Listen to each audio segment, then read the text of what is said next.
कहते हैं कि बुरा मन बुरे कर्मों को पैदा करता है और अच्छा मन अच्छे कर्मों की ओर ले जाता है। परंतु सच यह भी है कि अच्छे कर्म अच्छा मन तैयार करते हैं और बुरे कर्म बुरा मन तैयार करते हैं। और यही एक ऐसी चीज़ है जिसके कारण हम सब इस दुनिया में फंसे हुए हैं। हम कभी भी अपने आप को पहचान नहीं पाते। हमसे हमारी पहचान तभी हो सकती है जब हमारा कर्मों का हिसाब किताब बंद हो जाए। लेकिन हमारे कर्मों का हिसाब किताब कैसे बंद होगा और उसके लिए क्या करना होगा? एक गुरु एक गांव में अपना प्रवचन दे रहे थे। उन्होंने कर्मों के बारे में बताया और कहा कि जब तक कर्मों का हिसाब किताब बराबर नहीं होगा, आप हमेशा यही फंसे रहेंगे और दुख उठाते रहेंगे। गुरु ने अपना प्रवचन समाप्त किया। वहाँ सभी लोगों ने गुरु का प्रवचन सुना और सब जाने लगे। और वहाँ पर एक व्यक्ति बैठा रहा। वह व्यक्ति बाद में गुरु के पास आया और गुरुदेव से कहा कि कर्मों के हिसाब किताब से मुक्त हो जाओ, पर कर्मों के हिसाब किताब से मुक्त कैसे हुआ जाता है? गुरु ने कहा, तुम कितना कर्जा लेकर उसे उतारने की क्षमता रखते हो? व्यक्ति ने गुरुदेव में 10 सोने के सिक्के कर्ज में लेकर उसे उतारने की क्षमता रखता हूँ। गुरु ने कहा, अगर तुम जानना चाहते हो कि कर्मों का हिसाब किताब कैसे समाप्त होता है तो तुम 50 सोनों के सिक्के कर्ज में ले लो 6 महीने के लिए। व्यक्ति ने कहा, ठीक है गुरुदेव, मैं ऐसा ही करता हूँ। उस व्यक्ति ने नगर के ही एक धनी सेठ से 50 सोने के सिक्के उधार ले लिए और उन्हें अपने पास रख लिया। 6 महीने का समय तय हुआ, वह भी बीत गया। 6 महीने बाद वह सेठ वापस आया और उसने 50 सोने के सिक्के और उनका ब्याज वापस मांगा। उस व्यक्ति ने 50 सोने के सिक्के उस सेठ को वापस दे दिए। सेठ ने कहा, या तो ठीक है या तो ब्याज हुआ, मेरा मूल कहाँ है? उस व्यक्ति ने कहा, सेठ, मैंने आपके द्वारा दिए गए 50 सोने के सिक्के का कोई उपयोग नहीं किया। जिसे आपने दिए थे वैसे ही आज तक रखे हैं। मेरे पास यही है और कुछ नहीं है। मैं आपको केवल 10 सोने के सिक्के और दे सकता हूँ। उस व्यक्ति ने वहाँ 10 सोने के सिक्के भी सेठ को दे दिए। सेठ ने कहा, देखो, मुझे इस बात से कोई मतलब नहीं कि तुमने मेरे धन का इस्तेमाल किया है या नहीं। अभी भी तुम्हारे ऊपर 40 सोने के सिक्कों का कर्ज है। मुझे मेरा सारा धन वापस चाहिए। मैं तुम्हें 6 महीने तक का वक्त और देता हूँ, पर याद रहे 6 महीने बाद यह 40 सिक्के 80 हो जाएंगे और वह भी मुझे पूरे के पूरे वापस चाहिए। यह कहकर वहाँ से चला गया। वह व्यक्ति गुरु के पास पहुँचा और उसने गुरु को सारी बात बताई। गुरु ने कहा, अब तुम्हारे ऊपर कितना कर्जा है? व्यक्ति ने कहा, गुरुदेव, अभी भी मेरे ऊपर 40 सोने के सिक्कों का कर्ज बाकी है। गुरु ने कहा, कर्मों के हिसाब किताब को कैसे समाप्त किया जा सकता है? अगर यह समझना है तो तुम मेरे पास तब आना जब तुम्हारा सारा कर्ज चुक जाए। अब जाओ और अपना कर्ज चुकाओ। धीरे धीरे 6 महीने गुजर गए और वह सेठ वापस आया। उसने उस व्यक्ति से कहा, तुमने अभी तक मुझे मेरा कर्ज नहीं लौटाया है। अब तुम्हारे ऊपर 80 सोने के सिक्के का कर्ज। व्यक्ति ने कहा, मैंने जो आपसे 50 सिक्के लिए थे वह मैं आपको दे चुका हूँ और मेरे पास जो थे वह भी मैंने आपको दे दिए। अब मेरे पास कुछ भी नहीं है, मैं नहीं दे सकता। यह सुनकर सेठ आग बबूला हो गया। वह उस व्यक्ति को गाली देने लगा और उसके साथ बदतमीजी करने लगा और उसे चेतावनी देते हुए कहा, मैं बहुत दयालु हूँ, इसलिए तुम्हें फिर से 6 महीने का वक्त दे रहा हूँ। अगले 6 महीने में मेरा सारा कर्जा उतार देना। 6 महीने बाद मैं फिर से वापस आऊँगा। वह व्यक्ति भागकर गुरु के पास पहुँचा और गुरु ने कहा, हे गुरुदेव, मैंने तो केवल कर्मों का हिसाब किताब कैसे समाप्त किया जा सकता इस बारे में आपसे जानना चाहा था और आपने मुझे कर्ज के जाल में फंसा दिया। गुरु ने कहा, मुझे बताओ कि तुम्हारे ऊपर अब कितना कर्जा है? व्यक्ति ने कहा, अगले 6 महीने में मेरा कर्ज 160 सोने के सिक्के हो जाएगा। मैं यह कहाँ से ला कर दूंगा? आप ही मुझे कोई रास्ता दिखाइए। हे गुरुदेव, गुरु ने उस व्यक्ति को 10 सोने के सिक्के दिए और कहा, जो भी तुम्हें सबसे ज़्यादा जरूरतमंद व्यक्ति दिखाई दे, जिसे 10 सोने के सिक्के की ज़रूरत हो, उसकी मदद कर देना और मेरे पास 6 महीने बाद आना। उस व्यक्ति ने ऐसा ही किया। एक व्यक्ति मुसीबत में था, वह कई लोगों के पास जा चुका था, पर उसकी मदद कोई भी नहीं कर रहा था। उस व्यक्ति ने उस जरूरतमंद व्यक्ति की 10 सोने के सिक्के देकर मदद कर दी। धीरे धीरे 6 महीने बीत गए और वह सेठ फिर से वापस आया। उसने गाली देते हुए उस व्यक्ति से कहा, मेरा कर्जा कहाँ है? मुझे आज अपना सारा धन वापस चाहिए, नहीं तो मैं तेरे बेटे को अपने साथ लेकर चला जाऊंगा और जब तक तू कर्जा नहीं उतारेगा तब तक का मेरा यहाँ नौकर बनकर रहेगा। उस व्यक्ति ने कहा, सेठ ऐसा मत करो, मैंने तुम्हारा क्या बिगाड़ा है? मैंने तुम्हारा धन भी वापस कर दिया है, फिर भी तुम हर 6 महीने बाद वापस आते हो और मुझे भला बुरा कहते रहते हो, मुझे परेशान करते हो। कर्जा मैंने लिया है, मेरे बच्चों ने नहीं। सेठ ने उस व्यक्ति को एक थप्पड़ मार दिया और चिल्लाते हुए कहा, सिर्फ 10 दिन, आखिरी बार 10 दिन का टाइम दे रहा हूँ। 10वें दिन या तो तू मेरा कर्जा उतार देना, नहीं तो तुम्हारा बच्चा मेरे यहाँ नौकर बनकर रहेगा, जब तक कि तुम मेरा कर्जा नहीं उतार देते। वह व्यक्ति बहुत दुख में था। वह गुरु के पास आया और कहा, गुरुदेव, मैं सिर्फ आपसे कर्मों का हिसाब किताब कैसे समाप्त होगा यह पूछ रहा था और आपने मुझे किस जंजाल में फंसा दिया है। गुरु ने कहा, अब तुम्हारे ऊपर कितना कर्जा है? व्यक्ति ने कहा, मुझे 180 सोने के सिक्के देने हैं। गुरु ने उस व्यक्ति को 150 सोने के सिक्के देते हुए कहा, यह 150 सोने के सिक्के हैं, इससे तुम अपना कर्ज उतार लो। व्यक्ति ने कहा, परंतु गुरुदेव, मेरे ऊपर 180 सिक्कों का है, वह 30 सोने के सिक्के मैं कहाँ से लाऊंगा? और यह 30 सोने के सिक्के आने वाले समय में बढ़ते चले जाएंगे और मैं ऐसे ही कलेश के जाल में फंसा रह जाऊंगा। गुरु ने कहा, वह सब मैं नहीं जानता, अभी तो मैं तुम्हें इतना ही दे सकता हूँ। 30 सोने के सिक्के तुम कहाँ से लाओगे वह तुम देखो। उस व्यक्ति ने अपनी जान पहचान और रिश्तेदारों में सबसे मदद मांगी, पर किसी ने उसकी मदद नहीं की। किसी ने उसे 30 सोने के सिक्के नहीं दिए, क्योंकि सब जानते थे कि यह पहले से ही कर्ज में डूबा हुआ है, हमारा धन कहाँ से वापस करेगा। 10 दिन बीत गए और वह सेठ फिर से वापस आया और उसने उस व्यक्ति को भला बुरा कहते हुए अपना कर्ज मांगा।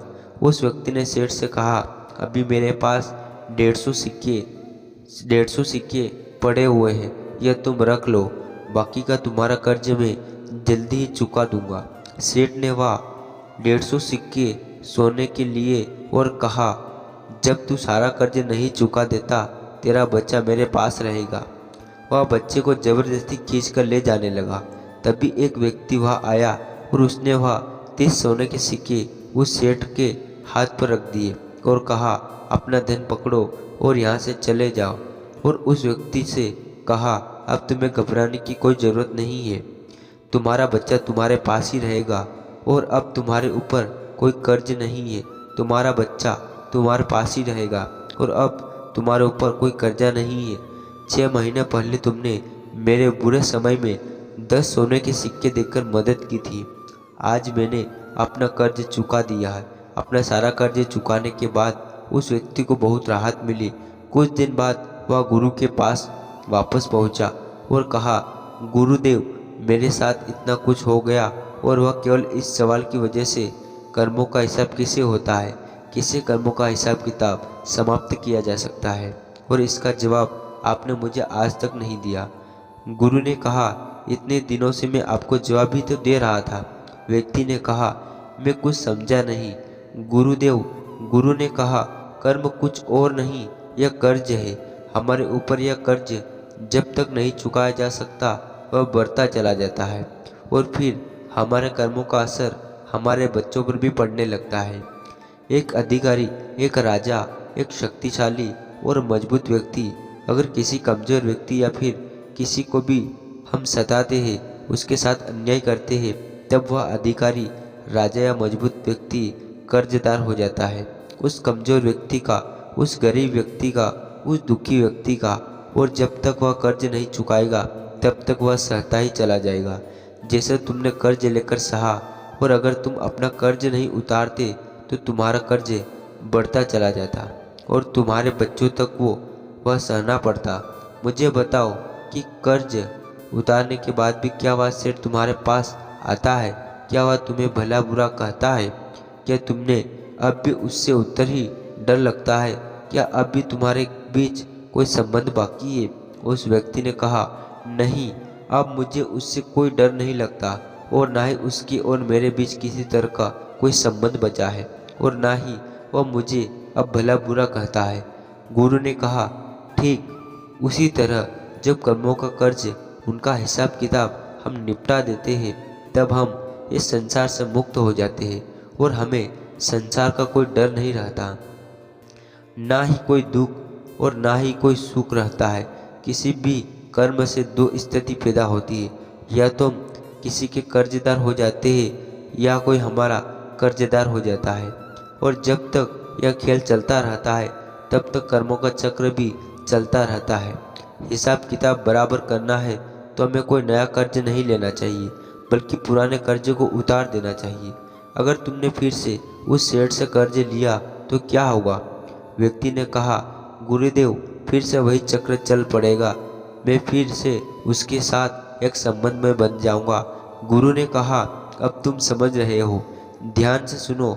अगर हमें अपने कर्मों का हिसाब किताब करना है तो हमारे साथ हमारी जिंदगी में कुछ भी हो रहा है उसका सामना शांत मन और शांत बुद्धि से करो, क्योंकि शांत मन और शांत बुद्धि ही तुम्हें तुम्हारे कर्मों के कर्ज से बाहर निकाल सकती है।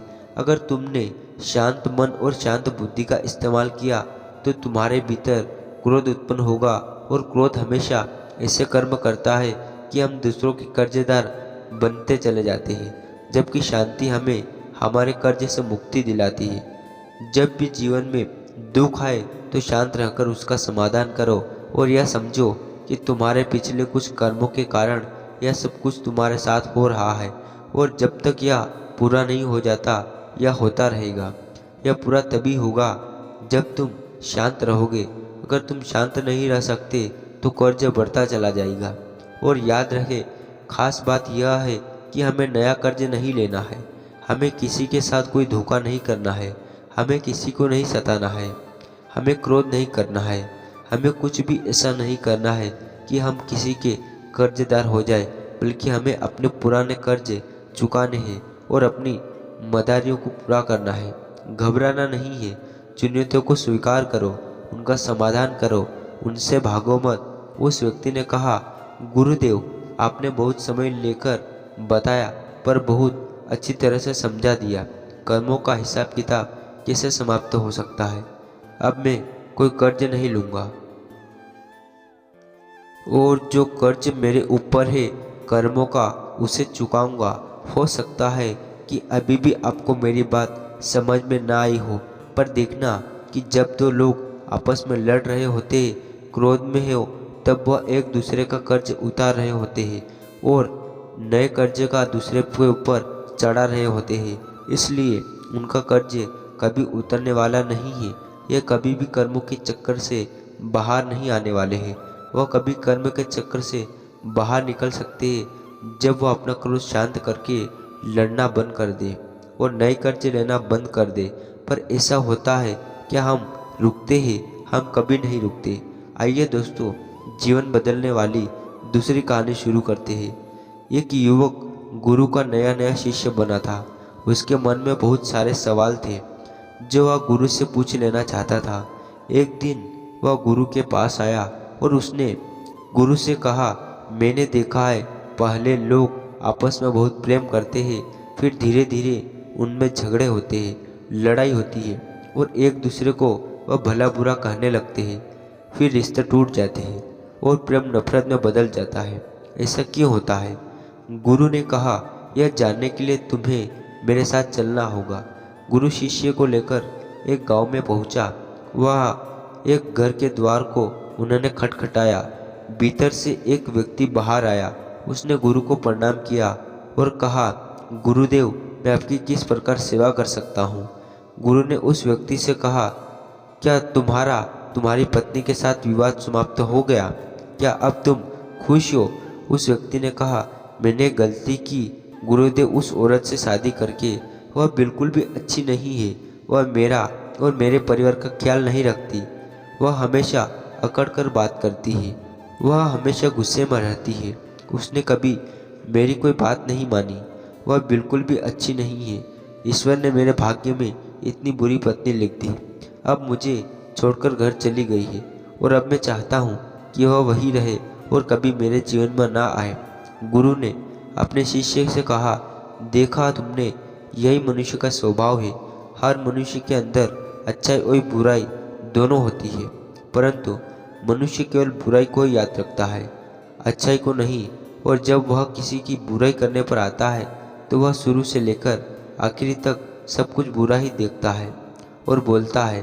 और जब वह अपने मन में सब कुछ बुरा ही बैठा लेता है तब वह यह आशा करता है कि इसके जीवन में सब कुछ अच्छा है।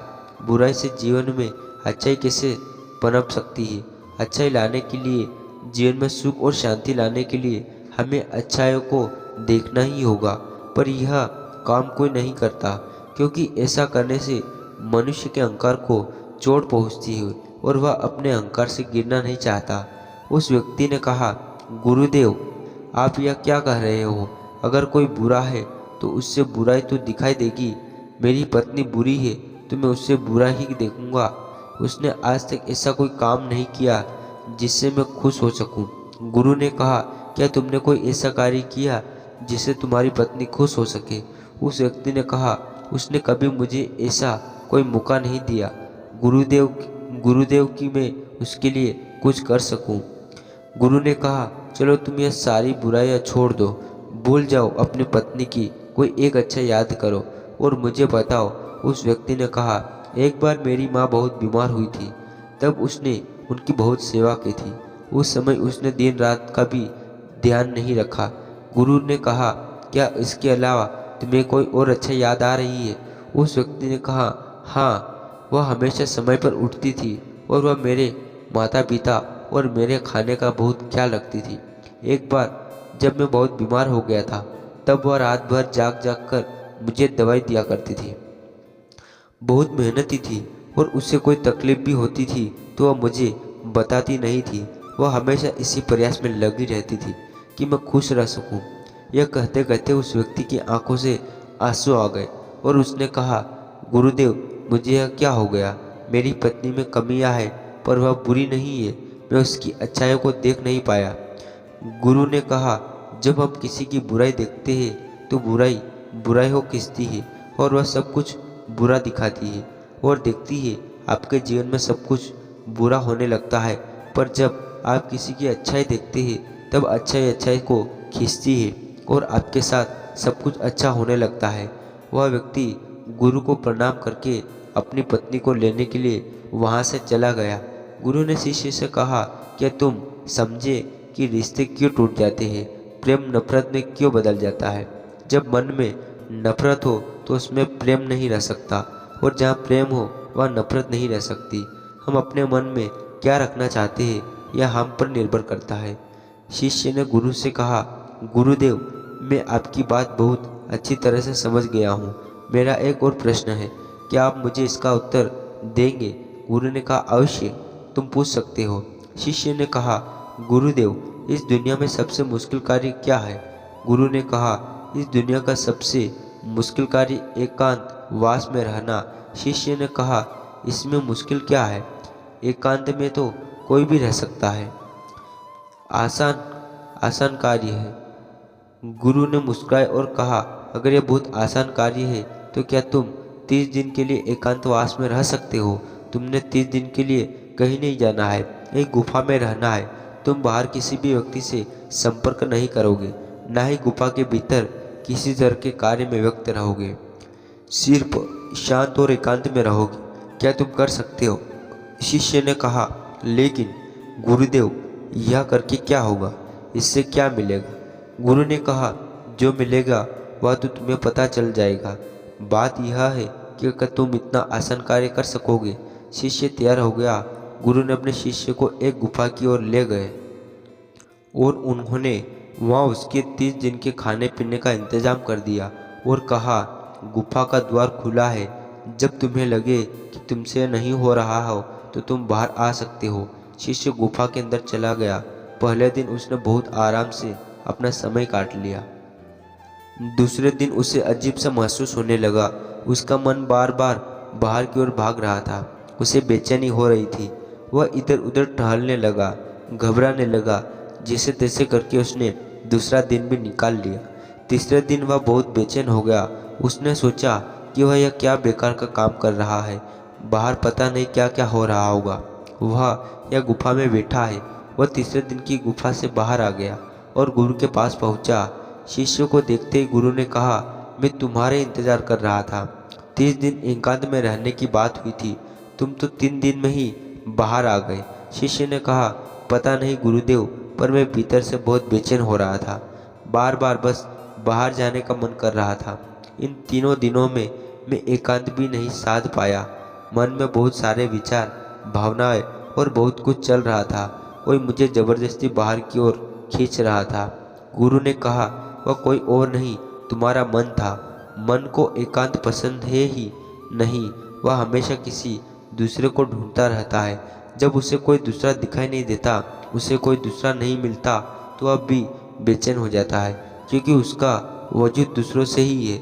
अगर दूसरे नहीं होंगे तो मन की शक्ति खो जाएगी और तुम पर से अपना नियंत्रण खोलने लगेगा। इसलिए वह जल्द से जल्द तुम्हें बाहर की ओर ले जाना चाहता था और तुम बाहर आ गए। शिष्य ने कहा, गुरुदेव, आप सत्य कहते हैं। एकांतवास करना दुनिया का बहुत ही मुश्किल कार्य है। गुरु ने कहा, तुमने यह नहीं पूछा कि इस दुनिया का सबसे आसान कार्य क्या है। शिष्य ने कहा, गुरुदेव, मेरे मन में यह सवाल भी था, पर मैं पूछ नहीं पाया। गुरु ने कहा, इस दुनिया का सबसे मुश्किल कार्य एकांतवास है, तो इस दुनिया का सबसे आसान कार्य भी एकांतवास ही है। शिष्य ने कहा, आप यह क्या कह रहे हो। गुरुदेव ने कहा, मैं कुछ समझ नहीं पा रहा हूँ। गुरु ने कहा एकांतवास हमारा स्वभाव है। हम अपने स्वभाव से दूर हो गए हैं। मन के बनाए जाल में हम हमेशा किसी दूसरे को ही ढूंढते रहते हैं और अपने मन को खो बैठते हैं। एकांत को साधना नहीं पड़ता, बल्कि वही हमारा स्वभाव है। तो दोस्तों, आज का वीडियो बस यहीं समाप्त करते हैं। आपको कैसा लगा आप कमेंट करके ज़रूर बताना और ऐसे वीडियो देखने के लिए हमारे चैनल को सब्सक्राइब जरूर कर लेना। धन्यवाद।